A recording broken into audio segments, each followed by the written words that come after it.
nosso assunto hoje é sobre adoção tardia e adoção conjunta. E para falar sobre esse tema, nós viemos aqui no Tribunal de Justiça do Estado de São Paulo, no Fórum da Comarca de Cachoeira Paulista, onde nós temos dois entrevistados que vão nos esclarecer. Eu tenho a alegria de receber a psicóloga judiciária Marisa de Souza Cardim e o assistente social judiciário, que é o Deison Paulo da Silveira Souza. Bem-vindos. Eu já começo com você, Marisa. Eu queria que você falasse para nós sobre o aumento de pretendentes abertos à adoção conjunta e à adoção tardia. Isso tem crescido, tem diminuído? Como é que anda o Cadastro Nacional? Tem crescido, sim.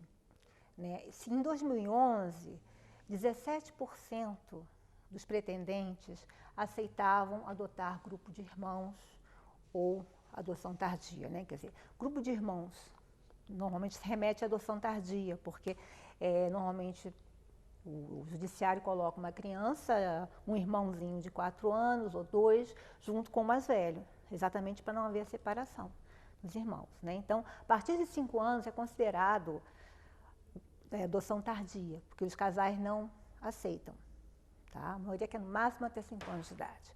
Em suma, em 2011, 17% dos casais só aceitavam a adoção tardia.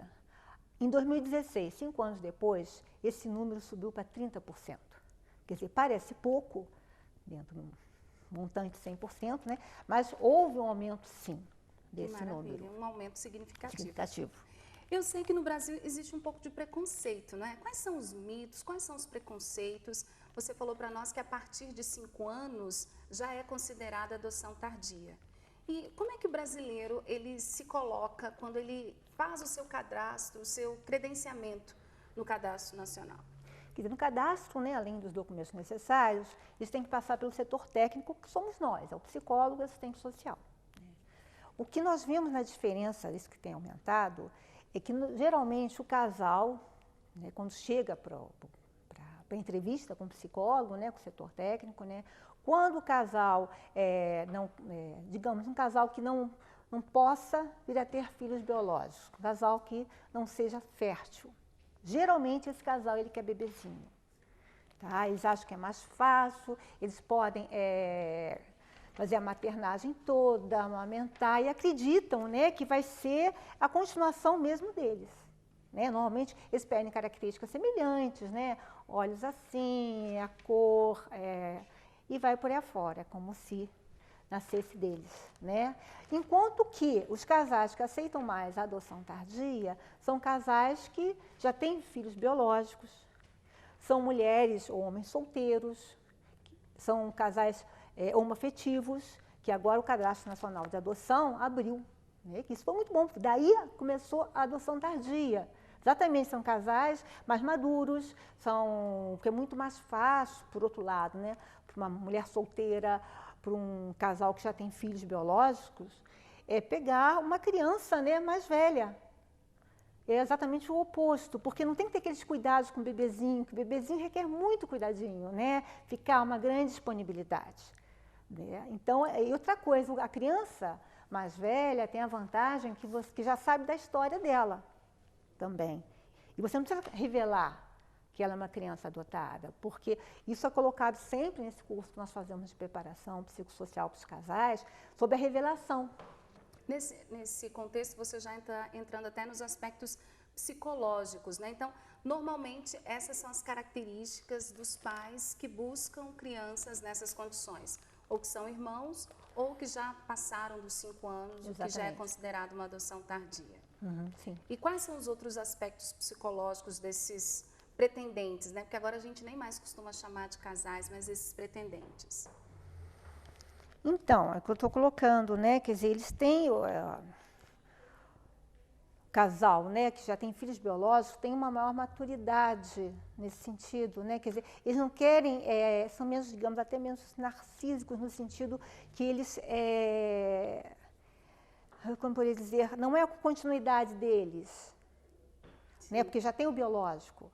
É uma questão de sensibilidade, diria mais sensibilidade do que essa outra parte de continuação, porque eu não tenho filhos, porque eu sou infértil.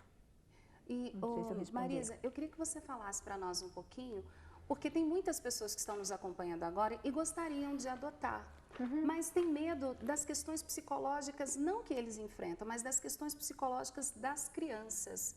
O que você pode falar para nós a respeito disso? Muitos pais têm medos, muitos pretendentes têm medo de adotar crianças a partir de 5 anos, por causa das histórias que a gente ouve falar, que dão trabalho e dificuldades. Dentro da sua experiência aqui na comarca, no estado de São Paulo, o que você pode falar?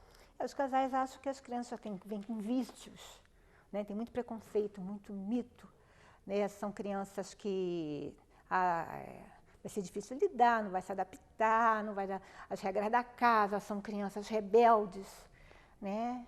Eu diria o seguinte, para quem tem filho biológico, 5 anos, seu filho é rebelde. Aos 5 anos, ele também faz birra. O adolescente, digamos, pega uma criança mais velha, 10 anos, né? Quer dizer, ele também faz peraltices. Os filhos fazem.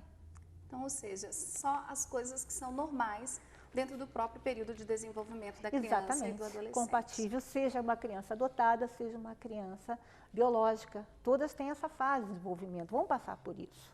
Maravilha. Obrigada. A gente continua conversando então sobre isso e agora eu vou falar com o Davidson Paulo. Davidson, eu queria que você falasse, muitas pessoas dizem assim, é muito lento o processo de adoção.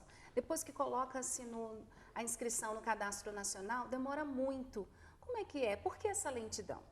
Primeiramente, os casais interessados nos procuram aqui na comarca, né? Procuram a Vara da Infância e Juventude, fazem o cadastro, né, com seus documentos pessoais e aí nós vamos fazer uma entrevista com eles, né? Primeiro a gente faz uma entrevista, uma avaliação social, psicológica e aí segue os trâmites para garantir a segurança, para garantir também o perfil pretendido pelo casal, porque essa é a maior dificuldade, é cruzar o perfil que a família quer, o perfil de criança que a família quer, né, com as crianças que estão disponíveis para adoção. E por isso que há essa incompatibilidade, né? Às vezes a gente vê pelos números que tem mais casais querendo adotar do que crianças disponíveis, mas na hora de fazer esse cruzamento não bate, a conta não fecha justamente por isso, por conta do perfil. Então essa demora também se dá pelo grau de exigência dos casais adotantes, né? Ou das pessoas habilitadas para adoção, sejam solteiros, sejam casais homoafetivos. Então, esse é um dos aspectos. O outro aspecto também é que a gente precisa primeiro esgotar as possibilidades de reinserção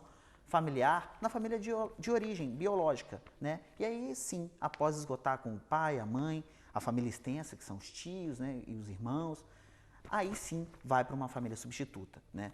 Tudo para garantir o devido processo legal, os aspectos constitucionais, para também não ser arbitrário e tirar uma criança sem esgotar essas possibilidades. A gente sabe que trabalhando com crianças vem toda uma sensibilidade e hoje existe a questão da adoção conjunta que acaba implicando na adoção tardia. O que o judiciário, o que a assistência social aqui da comarca de Cachoeira Paulista, mas de modo geral faz para promover, para fazer com que as pessoas saiam desse quadrado, a gente vai dizer assim, ou quebrem os paradigmas, os preconceitos e deem passos de busca para a adoção conjunta? Nós do setor técnico aqui estamos trabalhando para justamente sensibilizar e conscientizar as famílias, né, que estão pretendendo adotar alguém, para que possam adotar grupos de irmãos, crianças mais velhas, né, a partir de 5 anos, que nós temos uma dificuldade de inserção. Então, nós estamos trabalhando focados nisso, na sensibilização e na conscientização desses casais, né? Nós fazemos, periodicamente, por determinação do CNJ, a atualização desse cadastro, desse perfil com as famílias. E a gente vem trabalhando com eles, conversando com cada um deles para explicar a importância de aumentar esse perfil, né, de aceitar crianças um pouco mais velhas, abrir para irmãos, para grupos de irmãos, para crianças e adolescentes que tenham algum problema de saúde, enfim. A gente está trabalhando com eles nesses aspectos, principalmente no tocante à sensibilização e conscientização, para a gente conseguir aumentar o número de crianças e adolescentes adotados aqui na comarca. Que bom. E eu queria que você falasse, então, para quem está nos acompanhando nesse momento, como que é o passo a passo? Eu decidi, eu quero adotar e eu quero fazer esta adoção conjunta, ou seja, adoção de irmãos. O que eu faço primeiro?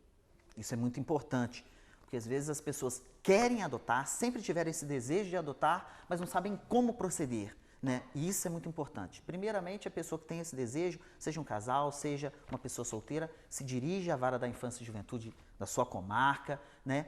Vai preencher, já tem um formulário pronto para isso, vai trazer os seus documentos, aí depois a gente até passa os documentos, na própria comarca é informado dos documentos, vai passar por uma entrevista com assistente social e psicólogo posteriormente, né? É importante ressaltar que não precisa constituir advogado, né? Não precisa pagar um advogado para entrar com pedido de adoção. Tem custo financeiro? Não tem custo nenhum, né? A gente está tentando acelerar cada vez mais esse processo para que esse encontro aconteça, né?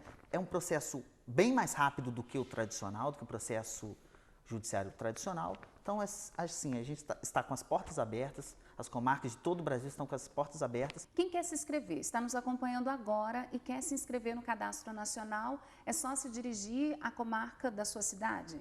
Isso, é só procurar a comarca da sua cidade, a vara da infância e juventude da sua cidade, ou a vara civil, né, em caso de não ter a vara da infância e juventude específica, né, e procurar saber quais são os documentos, né, que vai ser dado uma relação de documentos, um formulário para poder fazer a inscrição. Não precisa pagar nada, não precisa constituir advogado, contratar um advogado, que é um custo, a gente sabe, né, e o processo é bem mais rápido do que os processos normais. Que maravilha. Quero agradecer, então, a psicóloga judiciária Marisa Souza, que esteve conosco, também a você, Davidson Paulo, para trazer para nós todas essas informações e convidamos você a continuar acessando noticias.cançãonova.com. Traremos mais informações a respeito destes e outros assuntos.